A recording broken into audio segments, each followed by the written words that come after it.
40 લાખની કાપડની ચીટિંગનો આરોપી ઝડપાયો। બેગમવાડી દદા માર્કેટમાં મજીસા માસ સિલેક્શન નામથી શૂટનું કાપડ વેપારી જોડે છેતરપિંડી કરી હતી। 40 લાખની કાપડની ચીટિંગનો આરોપી ઝડપાયો। 3 માસથી આરોપી ફરાર હતો। પેમેન્ટની ઉઘરાણી કરતા હાથ ઊંચા કરી વેપારીને ધાક ધમકી આપી હતો।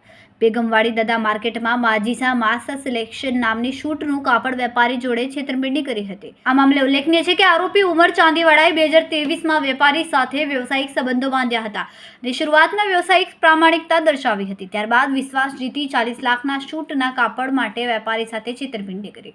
આ મામલે વેપારીએ પેમેન્ટ માટે સંપર્ક કર્યો ત્યારે આરોપીએ ધાક ધમકી આપીને અને પેમેન્ટ આપવાના ઠેકાણે હાથ ઊંચા કરી દીધા હતા। આ ઘટનાને પગલે વેપારીએ સલાબતપુરા પોલીસ મથકમાં ફરિયાદ નોંધાવી પોલીસે તપાસ હાથ ધરી હતી અને 3 માસના લાંબા સમય બાદ ફરાર રહેલા ઉમર ચાંદીવાડાની ધરપકડ કરવામાં સફળતા મેળવી છે। આ કેસમાં અન્ય આરોપી અને દલાલો સામેની કડીઓ પણ પોલીસ તપાસમાં સામે આવવાની શક્યતા છે।